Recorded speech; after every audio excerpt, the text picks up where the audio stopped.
the United States and Iran have exchanged fire as hopes for a ceasefire are strained further. In the past few minutes, Iran's foreign ministry has condemned US attacks on Iranian tanker and Qeshm Island. The US military described them as self-defense strikes, shooting down ballistic missiles and drones fired at ships and Gulf countries. US Central Command said the strikes on Qeshm Island in the Strait of Hormuz were in response to attempted attacks by Iran across the Middle East. Earlier, the US fired a missile at a ship it says was violating an American blockade on the Strait of Hormuz, disabling the boat.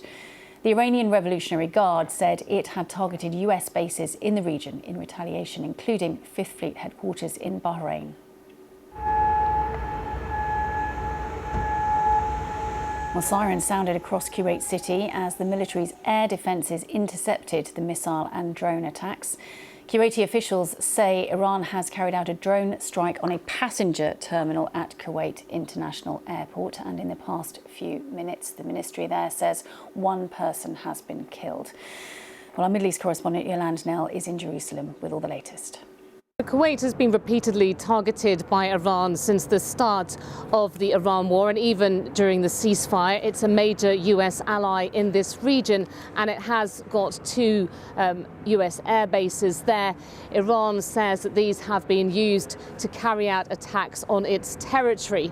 But what we've heard from the Kuwaitis in the past few hours is that a passenger terminal was targeted by Iran at its main international airport, that there is serious damage there. A number of individuals were injured and flights have now been suspended. And this is coming only a couple of days after the airport reopened because it had previously closed due to damage it sustained at the height of hostilities during the Iran war.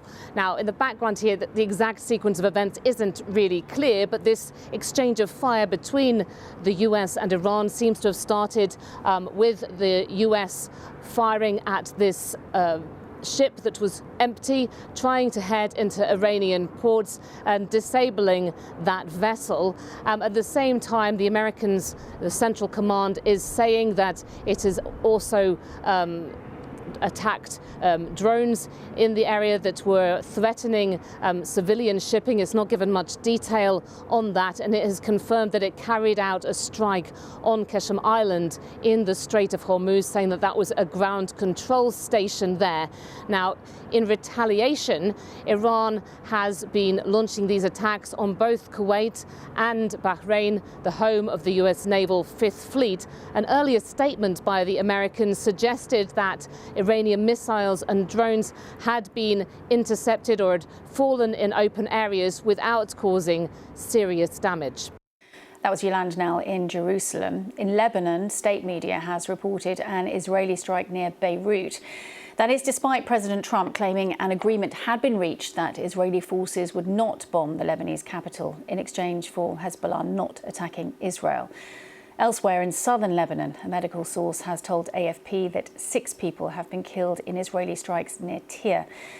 And these are the latest pictures from southern Lebanon of the latest Israeli strikes. It all comes as talks are being held between Lebanese and Israeli officials in Washington without Hezbollah.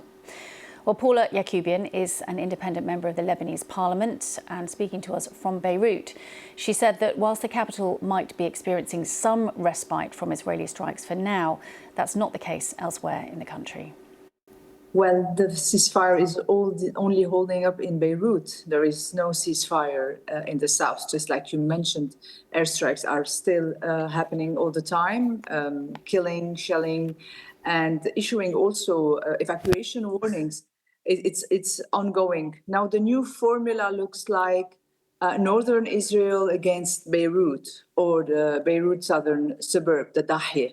So till now, things are holding up. And I think this ceasefire this time was imposed by the US after the famous interesting call between President Trump and Netanyahu. Obviously, it was imposed on Netanyahu, so it's very fragile. We know that ceasefire discussions are taking place in Washington. How much involvement does the Lebanese government have, and how possible is it to come to any ceasefire agreement when Hezbollah isn't involved? Well, it's led by the Lebanese government, and it was a clear statement from Beirut that we negotiate for ourselves and Hezbollah does not negotiate on behalf of Lebanon, or Iran. Let's say Iran cannot negotiate on behalf of Lebanon. Well, everyone knows by now that Hezbollah is a proxy of Iran, and now it's widely known that the Lebanese front is definitely part of the broader deal and the broader conflict. Even the escalation today in the Gulf against Kuwait, some are analyzing that this might be linked to what's still happening in southern Lebanon. Let me be clear here. It's not that Iran really cares if Lebanon is destroyed or not, but Iran cares about its reputation. For months and months, Lebanese were repeating that Iran gave up on Lebanon and that Lebanon is only a battlefield, and then they forgot about Hezbollah and its leadership a year ago when they were all killed. Iran didn't do anything, no reaction from Iran. So Iran entered this war when it was bombed by the Americans and the Israelis. Before that, Lebanon was totally forgotten, only lip service, nothing else. So this time, things that are happening in Lebanon are definitely linked to what's happening in the Gulf, in the broader conflict between the US and Iran. And the negotiations in Washington, D.C. are definitely tied to that. However, it's a different path that the Lebanese government is leading. As you know, Israel, for them, the key point is Hezbollah's disarmament. Is that something that the Lebanese state can have any influence over? The Lebanese state already declared the military wing of Hezbollah as out of law. And this is a big decision that was taken by this government.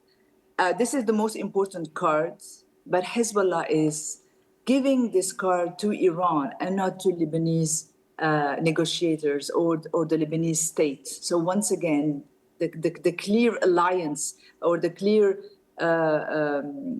ties between Iran and Hezbollah are more and more than ever not taking into consideration the Lebanese interest. I wish this card was with the hand of the Lebanese negotiator.